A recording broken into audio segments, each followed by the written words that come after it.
Boom! Hi friends, and welcome back to a brand new episode here on Quear.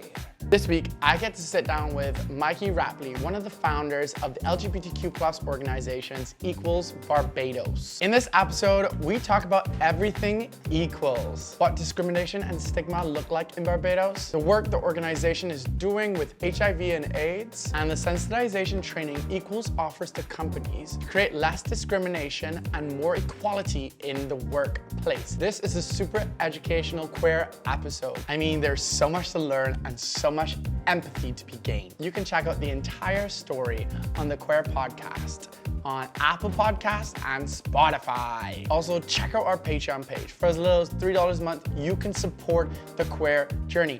If you believe what we're doing is amazing, I truly appreciate it. Biggest thing of all, don't forget to like, subscribe, and leave us a little comment on this YouTube video, but mainly subscribe.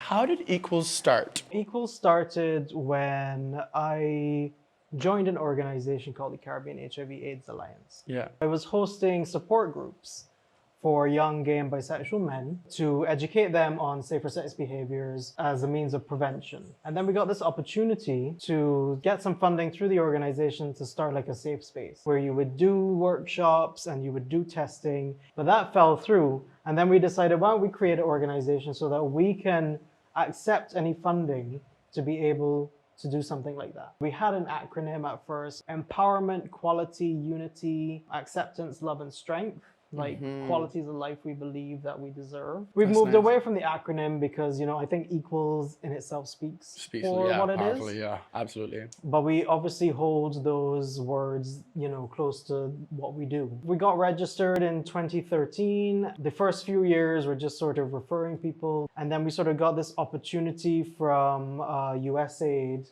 to start our own safe space. The goal of that was to get people tested, to know their status. If they're positive, enroll them into treatment and care and get them onto treatment as quick as you can. We noticed no one was taking up these services at like the public facilities or the Family Planning Association. So we were like, well, I think we should have our own community space. And right off the bat, we had like 11 people test the first month. It was more or less strictly for persons at high risk. So men who have sex with men, which are like bisexual men or gay men, or persons who don't identify but partake in same-sex activities, as well as for transgender persons because they're at high risk. Yeah. We had the space then and we utilized it best we could. We had social events. We were able to provide psychosocial counseling because you need to take a holistic approach, because the stigma and discrimination that the community faces affects their mental health, it affects them socially, it affects them economically. And so the last thing they're thinking about is getting tested and knowing their status. It's really given us a great opportunity to be able to address a lot of these things. Absolutely. I think that coming from Canada where testing is so common, it's great that you guys have created that space where people can like feel okay to go and do that. You know, like sometimes there's a lot of shame around testing and like there's discrimination too if you're LGBTQ when it comes to testing, and you guys have created that like non-judgmental like safe space for that. Yes. How did the goal of the organization evolve from since it started to now? So it went from creating safe spaces and encouraging safer sex and providing testing to access the services on a whole, fighting for rights of our community, because that's sort of half of the problem is if you don't have rights, then you don't have the access. While we did offer some services, we also provided sensitization training. So again, we could link people to service providers. A lot of it was public realms. What does stigma and discrimination look like in Barbados? Stigma and discrimination is very subtle in Barbados, right? It's not like what you see sort of on the news. It's not physical violence. It's not assaulting people. It's excluding them from spaces. It's kicking them out of the house. It's, again, not letting them access services, giving them the short stick with jobs, not hiring them, facing microaggressions wherever you go, be it in public, at work, you know, accessing a service, be it healthcare, wherever. It's those sort of things, and that really plays onto someone's like mental health. Absolutely. You start to isolate yourself. You can't trust anyone. You know, you don't want to associate with anyone. You don't want to come out to anyone, you know, because you don't trust that they're going to react positively. Let's talk about mental health in the LGBTQ community. I think a lot of LGBTQ people suffer from serious mental health when it comes to a society, especially that has like suppressed a lot of people, and there's so much stigma and discrimination against them. What are some of the mental health issues that the community faces in Barbados? You're faced with stigma discrimination like almost every day, wherever you go. Yeah. Home, on public transportation, then at work, and then if you access a healthcare facility, you might face discrimination there as well. So all that's compounding on you. You develop anxiety, which then develops into depression, which then develops into suicidal thoughts. You have the healthcare side of things who do not have the mental health facilities, don't have the capacity to understand the community because it's not in their curriculum, right? But we work with who we know are sensitized, who we can trust. Because the last thing you want to do if you're facing all this discrimination is go to a mental health care provider, psychologist or psychiatrist, who is then going to discriminate themselves and try and either convert you passively without you knowing, challenge who you are. Like, you don't need that. You're challenged already every day. Yeah. So you need someone who's actually going to understand that and help you work your way out of that. I think it's so powerful that you guys have created that space where you don't feel judged and you can talk and you can get a lot of stuff off your chest, even if you're not out. But just having that space to just do so is so important for LGBTQ people. And I want to commend you for that, because I know like a lot of us struggle with mental health, like even to the point of just like anxiety or depression. And it's just, I important. think, you know, mental health in general is so taboo. In Barbados, especially, oh my God, no one talks about it here. So like even for the straight, heterosexual, cisgender people, like they have their own mental health issues that they can't address because it's so taboo. Like, if the society on a whole is not accessing mental health care, why would a marginalized group access the mental health care? You're absolutely right. Barbados, no one in Barbados talks about it or just thinks that they even should do it. And I'm just like, it's so common in That's why I kind of respect like the Gen Zs. They're more... I gotta go to therapy, man. they're like, I talked to my therapist about this, and this is what he said, can you believe this? And I think that is amazing. Like, that's what you need to do, especially in a world that we live in right now where we don't know what the future holds. So from running an organization, you haven't experienced a lot of people coming in with a lot of specific trauma, as in like being attacked or violence towards them for being LGBTQ? You do get that, but people don't like to report things. We have a mechanism that allows us to report. We're one of the only organizations in Barbados that utilizes the shared incident database, which is a regional tool used to capture cases of human rights violations. No one reports it because people are ashamed of, being assaulted or violated, or, they don't want to out themselves too. Exactly. They don't want to out themselves. And then people don't want to act on it because, again, that's going to add to their trauma that they have, like dealing with the situation. But of course, fortunately now the legislation passed, the Employment Prevention of Discrimination Act. So that speaks to you not being discriminated at work based on your sexual orientation. Unfortunately, the legislation excludes gender identity, gender expression, and like sexual characteristics. But obviously it's a step forward. So what we're trying to do right now is actually, we have a project where we're trying to sensitize the workers' unions to the community to understand the issues they face in the work environment. Because people don't think about like making jokes or muttering statements or whatever as discrimination. But it is, like, especially if you hear something every day, it's gonna get to you. And so making them understand what exactly is stigma, where it comes from, discrimination, what it looks like, and the impacts of discrimination. Like, it doesn't just impact the individual.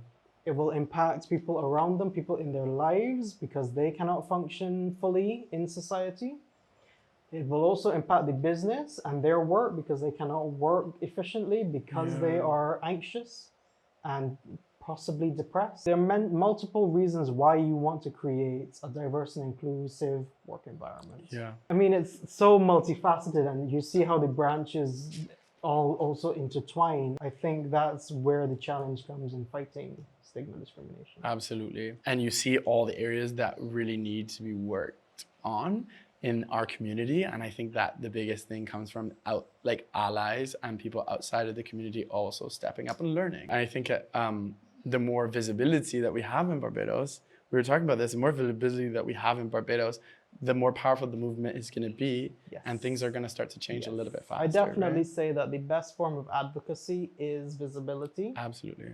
Because people being their authentic selves and showing people that they have not changed, you know, when people come out, and I think that when people see that, they realize that this Michael that I knew from before he came out and after he came out is really no different a person. Yeah, the same person. It's just a little bit more open and free. Exactly. A bit. Yeah. And probably even a bit more fun than Yeah. Is there a big homeless LGBTQ community in Barbados? I mean, not really. I think people find a way. Yeah. But unfortunately, finding a way is never the best way, because they usually, most of the time, end up being taken in by people who are then going to further abuse them. So sometimes it's no better, but to them it's better than being on the street. People do get kicked out quite a bit, and it is unfortunate, and then there's not much that we can do about it, because the resources needed to house someone, ensure that they stay in school or that they can access work is more than we can offer, Yeah, you and don't have the even funding more for that. than we can ask people for. There was a law just in place for no discrimination for queer people at the workplace. Now, is there still huge job discrimination for LGBTQ people? Well, obviously now people need to amend their policies based on the act. Now that's why we're pushing our sensitization trainings. Yeah. We have this training now that businesses can access and you know, buy into, where we provide sensitization trainings, again, understanding what stigma discrimination is, how it impacts someone. We go through the diversity of the community, you know, the diversity that is sexuality, the diversity that is gender, and the difference between the two, because people don't realize there's a difference, they don't understand there's a difference, and people don't also understand how gender can be a social construct and how it differs to sex. Like, people don't know the difference between sex and gender and sexual orientation and sexual behavior, because behavior is different to orientation, right? Because again, people can partake in same-sex activities but not identify or, you know, actually be attracted to the same sex. And that's a lot of the time that's circumstantial, obviously. We help people develop their policies and code of conduct through this training. So it's quite in-depth. Wow. It needs to be impactful. It needs to be more than just sharing information. It needs Create to a change. Yes, exactly. I think that's so powerful. I think that a lot of companies in Barbados need that sensitized change. A big word. Yes. Oh my God, I can't even say it. Sensitization training. If you're getting that at your work, you will take that home with you and hopefully start to change the mind of a lot of agents, because right? then it has a roll-on effect. You end up learning something that you can then share with people. I think a lot of people want to know more but don't know how to access that information or are not willing to search for it, because it's, you know, it's out there. It's everywhere. Like, there's so much information about the community, but people just aren't willing to search for it. It can be a social change, just the trainings for the workplace. Yeah, I think it's super powerful too, because a lot of people do want to learn. And the biggest mishap with the LGBTQ community is that people aren't willing to learn. But if you're made to learn through your organization, it'll just open up your eyes to realize that, like, we're all just human beings at the end of the day, and all we want is equality, right? Nothing, we're not asking for anything crazy out here. I mean, at the end of the day, we're not doing the trainings to purposely change person's mindsets. Absolutely not. We're just here to provide the information. Yeah. Exactly, to educate, provide the information. What people do with the information is, you know, up to them, because they have their own beliefs. I just hope that people will move from being tolerant to being accepting. You guys are doing some amazing work for that. Let's talk about the HIV and AIDS epidemic. Equals was primarily created to help with the education and destigmatizing of HIV and AIDS. So let's talk about that whole journey for Equals and what they have done to help the community? We actually also were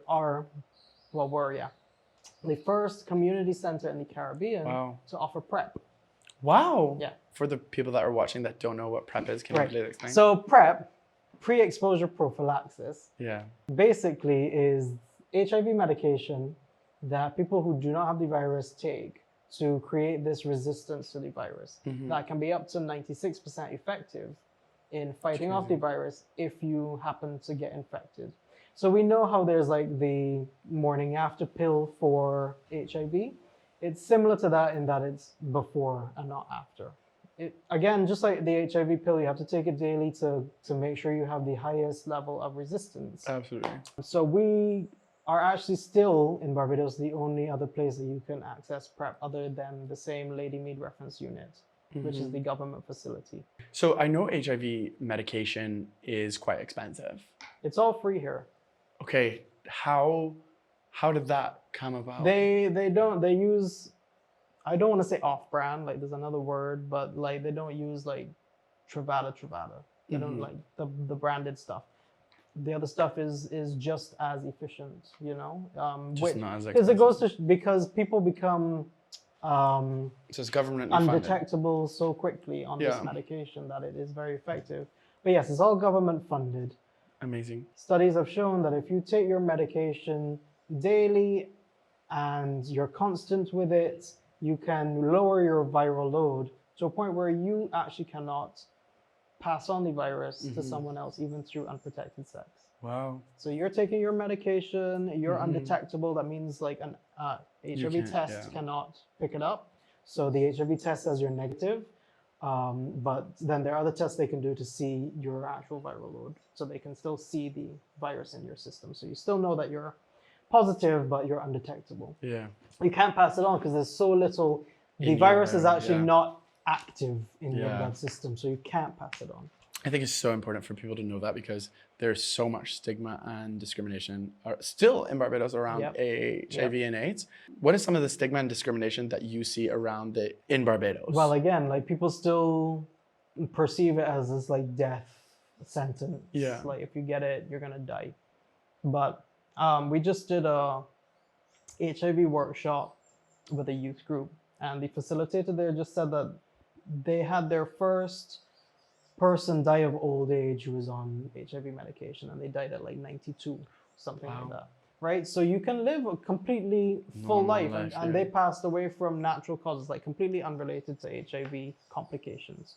And we think while it is sort of getting better, people need to get tested and know their status. And that's the only way you can stop the spread of the virus. If you don't know your status, you're going to pass it on. So if people get tested and know their status, get on medication, then you're going to reduce, other people getting infected. Absolutely. And it's free. It is free. Which is crazy. Well, yeah, PrEP is free. I mean, if you come to our clinic, we charge just, for our overheads and stuff, but you're not paying for the medication. Which is, in a lot of places in the world, it isn't free. Exactly. Like PrEP, you need, like in America, you need health insurance. The fact that the government provides these things for free is really key in combating that. If anybody just wants to go get tested, they have a safe space for you guys to do it. Come to us. Is it primarily LGBTQ people? No, we accept everyone. Okay. Because that extra level of discretion makes, the straight and cisgender persons feel a bit more comfortable because they know they're getting like additional discretion. Well, thank you. I think that you guys are doing a lot of amazing work here, and I think that there's still a lot more to do, but you guys have done so much for the LGBTQ community, and the visibility is strong, but also just having organizations that you can trust discreetly to like keep your identity safe, but also just a safe space for an LGBTQ person to come and exist is powerful. Yeah. What do you think is the biggest reason Barbados doesn't have equality yet? So the colonial laws are the main reason why we don't have equality. The Buggery and Serious Indecency Acts, right? They want to bring in all this anti-discrimination policies and accept same-sex civil unions and put same-sex marriage to a referendum. But then they still have these other laws in the books. And it's kind of contradicting because you are acknowledging that this person could potentially partake in these activities that are outlawed. Why don't you think they're just tackling that and taking them off the books? People are like, well, you know, people don't get charged on these unless it's like rape or whatever. But it's just like, that doesn't matter. It's perpetuating the stigma. Like subconsciously, you know, it's illegal to have gay sex. By them actively taking it off the books, they're like acknowledging that same-sex relations are okay. And so that obviously is not going to look good on them. Yeah. Yeah, it's crazy because, you know, like this law being in place, it just gives like other people outside to even further reason to discriminate. It's written in our laws, you know, against LGBT, well, primarily gay people having sex, but it still makes outsiders view us as less because of what the law says, you know? Exactly. It's just kind of sad. But it's also like, I guess, bad press for Barbados. Because a lot of persons report it as being gay is illegal in Barbados. Of course. That isn't necessarily the truth. It's, you know, the actual action that's illegal. So, but Barbados needs to know that, like, if you go and you Google online, it literally says it's illegal to be gay in Barbados, you know? So, like, you're absolutely right. Such bad press for a small island that thrives on tourism. And it's kind of unfortunate that it's that bad press that makes the government come to action, because the accepting of same-sex civil unions wasn't an issue until it was raised in international media that people could not apply for their 12-month stamp as a gay couple.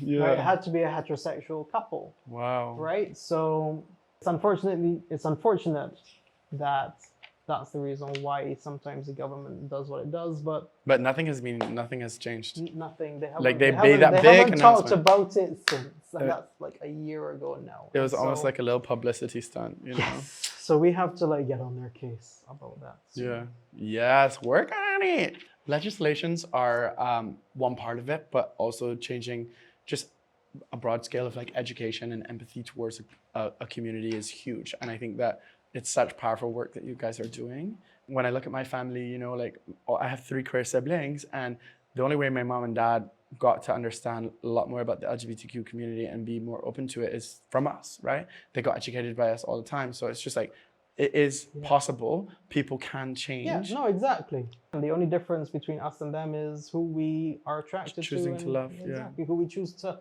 love. Love is a positive emotion. Yeah, or the way that we choose to live our lives too, you know? Express ourselves, which does not hurt anyone unless you literally walk around in a spiky suit, which I don't think there's an identity for that yet. Yeah, exactly. Yeah, true. How has COVID impacted the LGBTQ plus community? Lots of gay people get employed as one in the hotels, in the restaurants, and I'm noticing more security. These particular areas were like seriously impacted, and so a lot of persons were out of work. We did our best to put on a few initiatives to provide like care packages and pay a few people's rents to help them. We worked closely with She and Butterfly to make sure that, you know, we extend our reach for those initiatives.